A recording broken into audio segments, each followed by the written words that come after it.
Welcome to the first of our two-part podcast on Charities Act 2022. My name is Vijaya and I'm the Head of Governance and EDI at the Sport and Recreation Alliance. Today we're going to look at the podcast to go through the Charities Act 2022, which received the Royal Assent on 24th of February 2022. So the provisions of the Act will be implemented on a staggered basis to allow time for trustees to understand the changes being brought in by the Act. The Trustees Act is aimed at providing charities with greater freedoms and a broader range of powers to maintain their assets and activities. And we are running this podcast today for any sport and recreation organisation who are registered as a charity, whether you're an NGB or a club.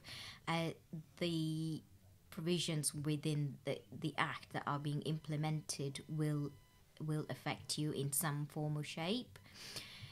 Why is this important to me, you may ask?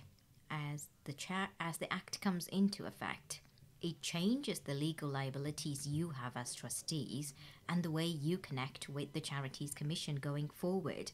So the legislation amendment will affect you in some form or shape, like I said, and it is therefore critical that you are aware of the change and what they mean to your sport and recreation organisation.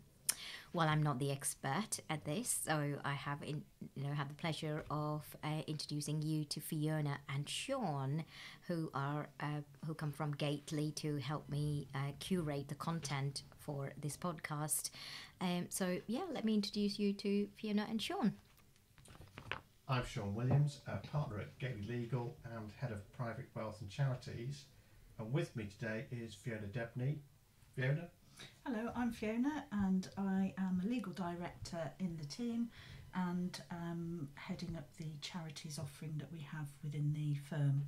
So we thought we'd do two podcasts and we've tried to curate the content to ensure that it's as useful for you as possible. We'll try and make it as interesting as we can, as legislation does tend to be dull, and the running of a charity is the more exciting part, and the complying with the legislation is the part that you all need to do but perhaps aren't aware of.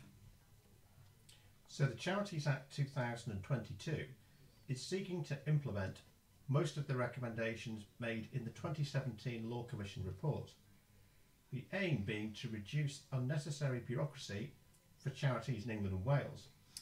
But as normal, the Charities Act itself has over 41 clauses and schedules.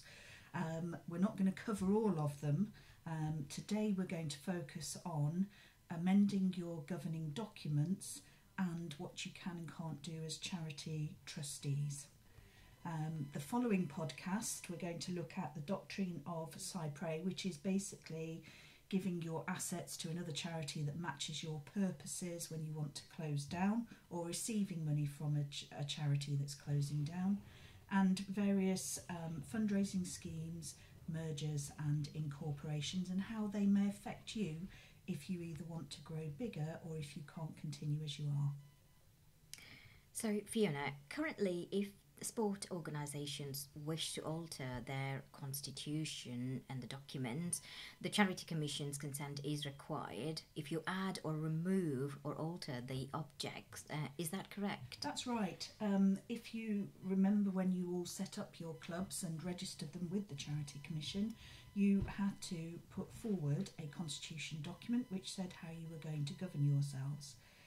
The new legislation means that consent is going to be required for changes to charitable purposes, but the mechanism for doing so through the Charity Commission has been simplified. It's not such an onerous process, and for all charities now there are pretty similar rules.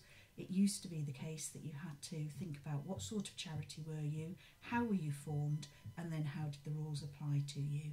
So what they've tried to do is simplify it so that one set of rules applies to everybody.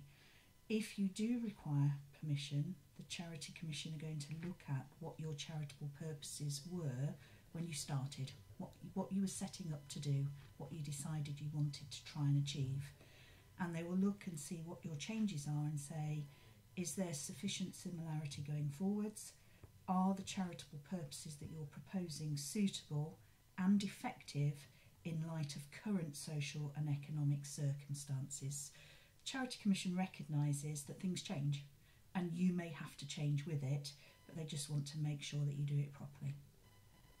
And this change takes effect in autumn 2023, doesn't it? Yes, it does. Right, here I am putting my governance hat on. In terms of actions for trustees, Fiona, please could you include some top level actions that sports boards might need to be aware of as part of the changes to the legislation? Okay, well I think Sean would agree that the first one is that trustees must be aware of those charitable purposes.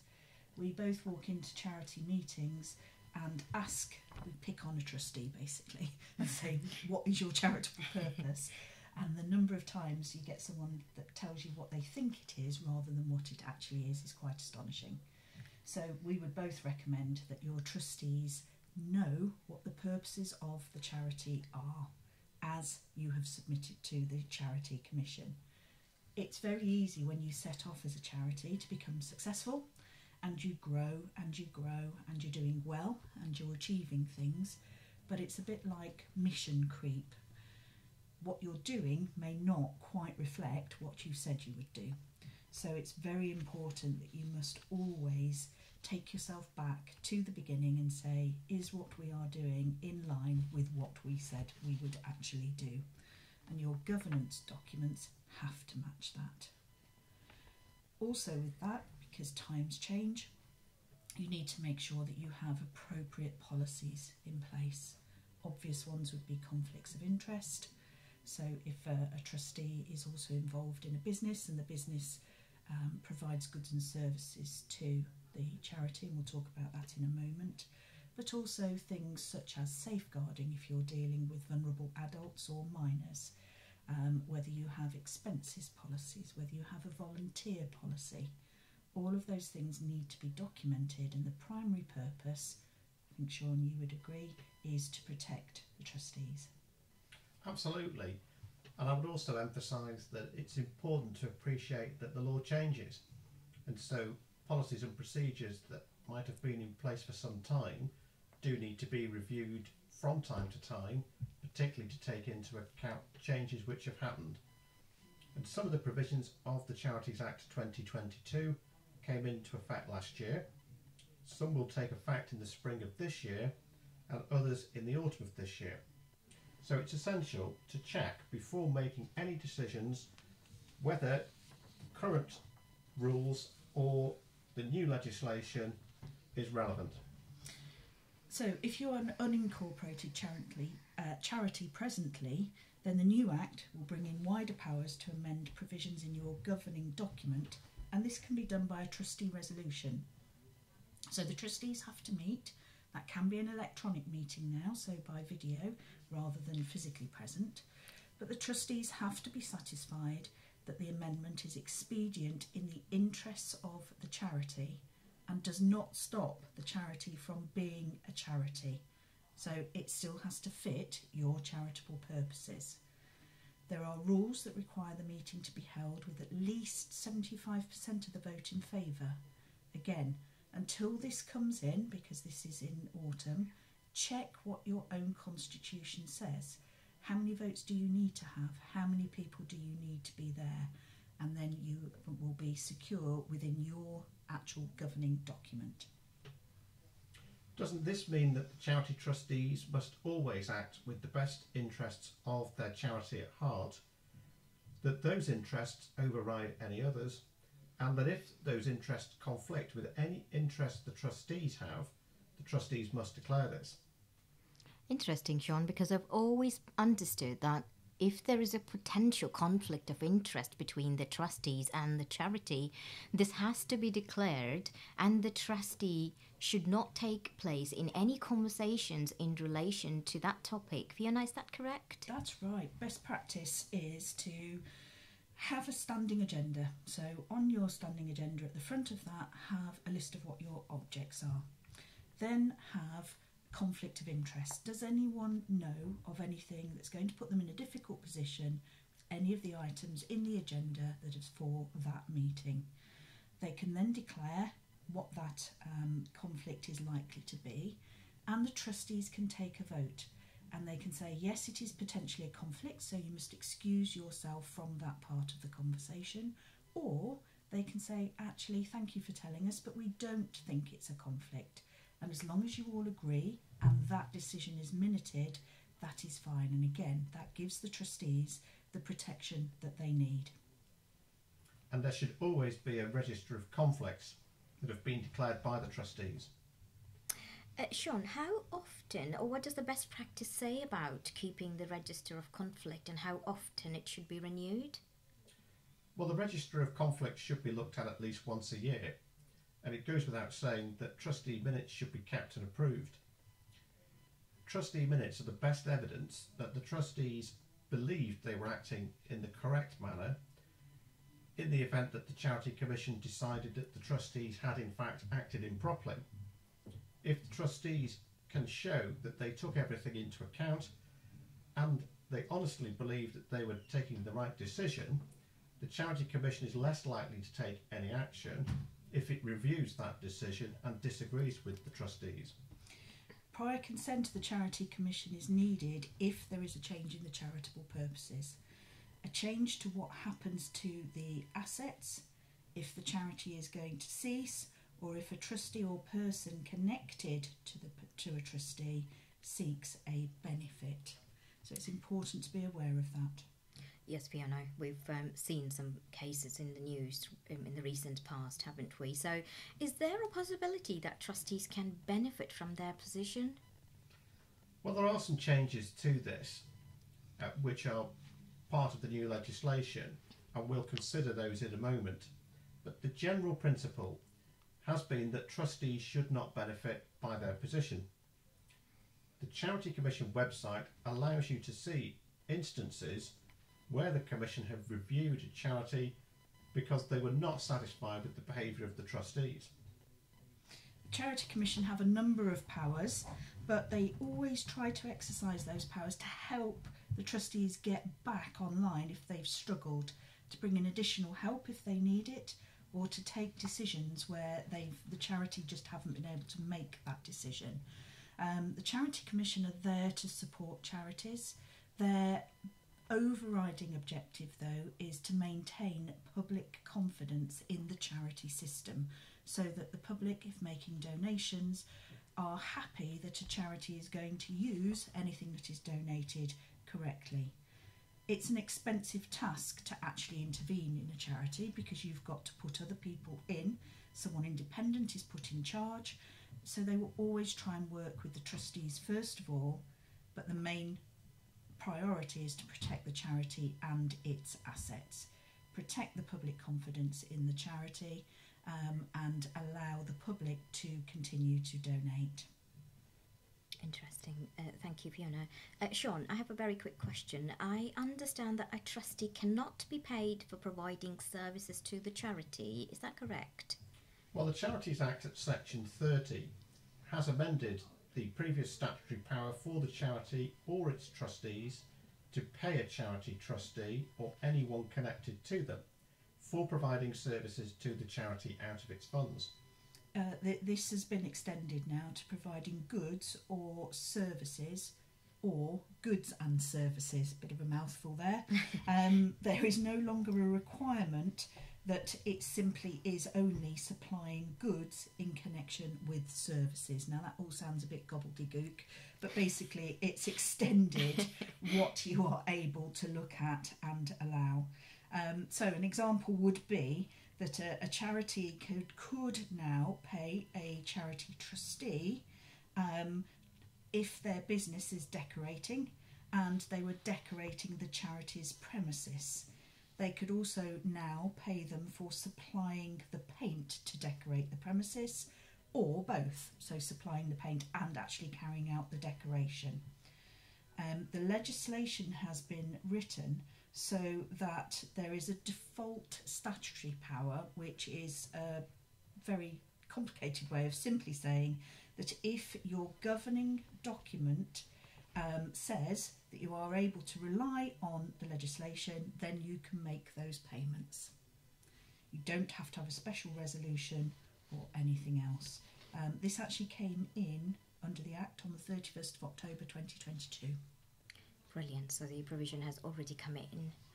So this must surely benefit smaller charities where, for instance, their call of trustees is smaller. Is that correct, Sean? Well, the Charity Commission encourages charities to retain trustees who have different skill sets and experience. If a charity is looking to utilise someone that they trust, then it has been a problem in the past if they wish to use a trustee or someone connected to them to provide services. The 2022 Act is therefore a significant and useful piece of legislation. It's still best practice to obtain other quotes so that when the charities meet, they can discuss all of the quotes obtained, and there is a set of minutes reflecting why it was felt best to choose the trustee and or their company for the particular goods or services. Again, if the decision is a reasonable one and that reasoning is set out in those trustee minutes and it is in the best interests of the charity, then those minutes provide protection for trustees if the decision is queried. It's interesting, isn't it? This is where the governance bit fits in, where you are transparent in all the Absolutely processes that you take and do, actions that you take.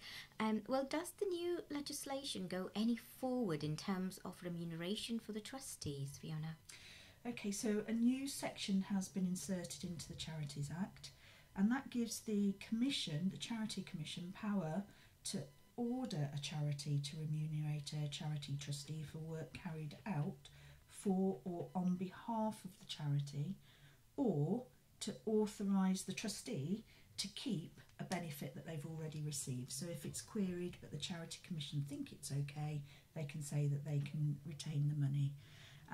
The Charity Commission would look at it and say whether they feel whether it's inequitable for them to be paid or to retain the benefit that they have received from this Act. This goes through in the autumn part of the legislation this year. So the Charity Commission will consider whether, if the person had not carried out the work, someone else would have been paid to carry out that work, and also the level of skill with which the work was carried out, and any express provision in the charity's governing document prohibiting the person from receiving remuneration or retaining a benefit, and also whether allowing the person to be remunerated or to retain the benefit would encourage breaches of trust or breaches of duty by charity trustees.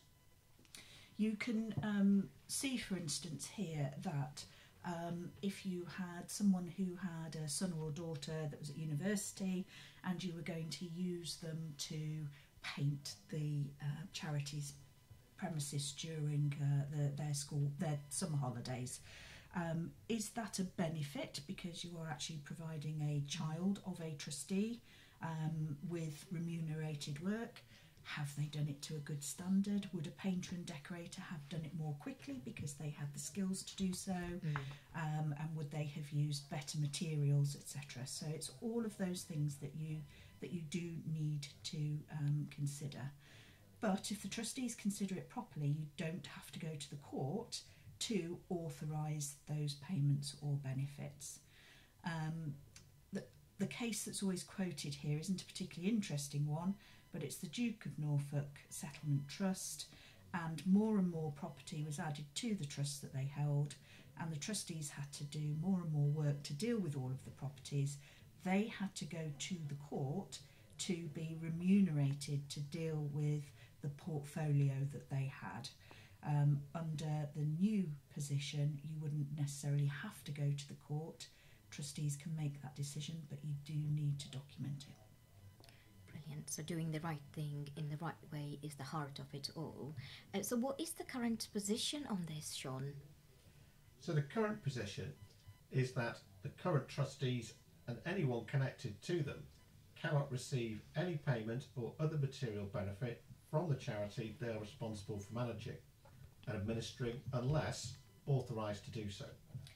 Charity trustee does have the right, though, to be reimbursed for out-of-pocket expenses, and this is where you as a charity can set your expenses policy. So how much are you prepared to pay people to travel, to come to any meetings where you require them to be present? Are you going to allow them an overnight stay? Are you happy to provide them with sandwich and a tin of Coke or something like that? But the trustees are deemed to occupy a fiduciary position with regards to the charity, and because of that there is a very high standard of trust and confidence, which is said to be beyond simple honesty and good faith. So charities have to act in the best interests of the charity, not themselves, at all times.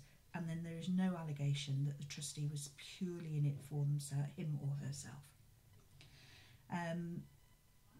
The courts and the Charity Commission have said that there is an obligation of undivided loyalty to the beneficiaries of the charity and the charity itself. So because of that, you can't profit from being a trustee, can't put yourself in a position of conflict.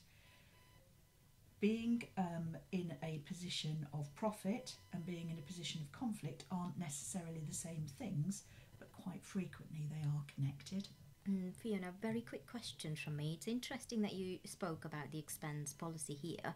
What if you're a sport charity or a sport club and you do not actually have an expense policy? Is it something that you recommend that these organisations look into and set up as quickly as possible? I do. I would say have an expenses policy. It's clear. It means when you're bringing someone in that's new, as a trustee, they are coming in with their eyes open as to what they might receive for making the effort to attend, and then there can be no disputes later on. Understood. And sometimes trustees might ask for expenses in advance.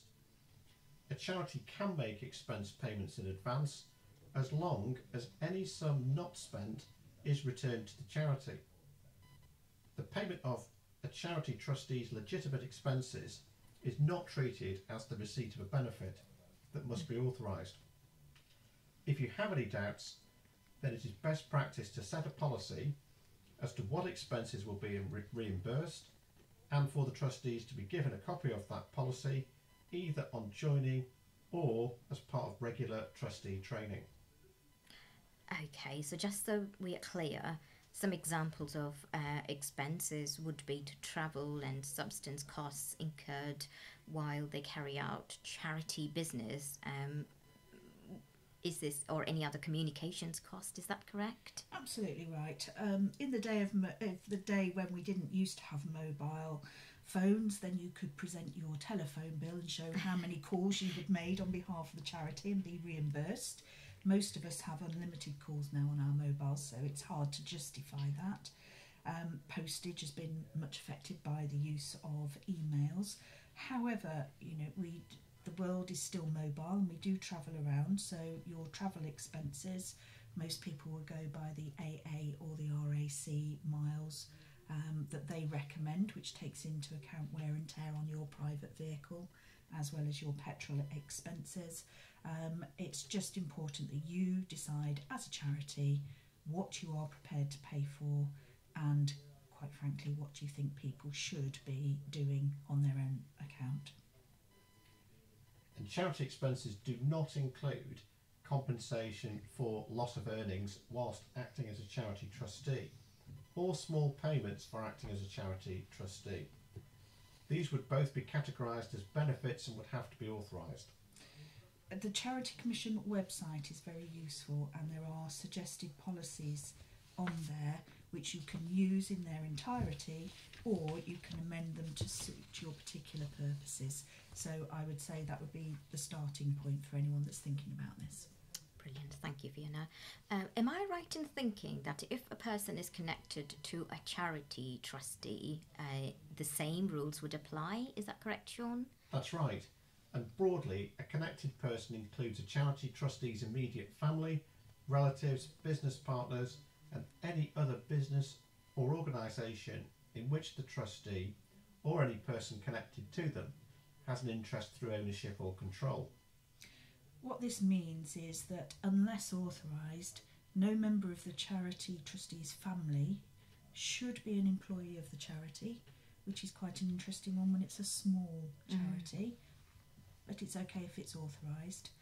And no legal, accountancy or surveyor's firm in which charity trustees of a part should receive payment for providing those services. So as solicitors, Sean and I, if we sit as charity trustees, we shouldn't necessarily be paid for providing that legal advice. We have been selected as those trustees because we have that experience. And this goes to your selection of trustees. What skills and abilities do you want round your table at any one time?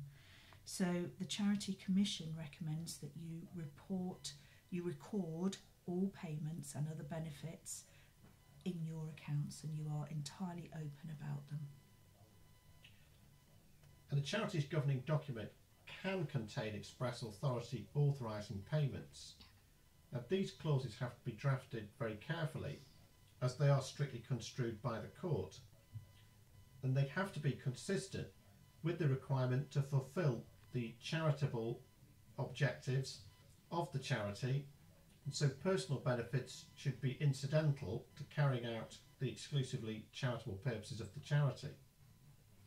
So much of this is linked to the governing document. So the governing document may include reference to charity trustees being reimbursed for reasonable expenses that are properly incurred, and to purchase trustee indemnity insurance. I understand that the Charity Commission's model governing documents include provisions such as these now? That's right. And these show that the Commission is comfortable with authorising charity trustees and persons connected to them to receive payments and other benefits from newly formed charities, and the conditions that must be met to authorise those benefits. What it means is existing charities need to look at their constitutions to make sure that there isn't a ban on it within the document itself, and that they can then change and alter their constitution to fit the way that the law currently allows them to act. If more extensive powers are required, then the application for registration of a new charity will have to explain why it is in the best interest of the charity to make such payments, and this inevitably slows the application process down because it will be looked at more carefully. So if the charity's governing document does not expressly permit a charity trustee to receive a particular type of payment or benefit, or it contains an express prohibition against paying trustees, it may be possible to alter or amend the document. It is going to be necessary to obtain the Commission's prior consent to making such an alteration, and so you would submit the change that you wanted to make to the Commission with an explanation as to how the proposed change would be in the best interests of the charity. As always, it comes down to what is in the best interests of the charity than what is in the best interests of the trustees. But if having an expenses policy, for instance, means that you have the right and suitable people that are happy to act as trustees, then that surely must be in the best interests of the charity. And the new legislation does not mean that already well-entrenched principles can be avoided. For instance, you cannot authorise payment to a trustee for providing auditing services, as this is strictly prohibited and not something that a trustee can do. In order to rely on the new powers, the exact or maximum amount to be paid by the charity must be set out in a written agreement between the charity and the trustee or the connected persons. So again, it's like any other contract that you would have with a third party. The payment must be no more than is reasonable in the circumstances for providing the goods and or services in question. The trustees have to be satisfied that it's in the best interests of the charity before entering into the agreement, and we've spoken earlier about why that's important.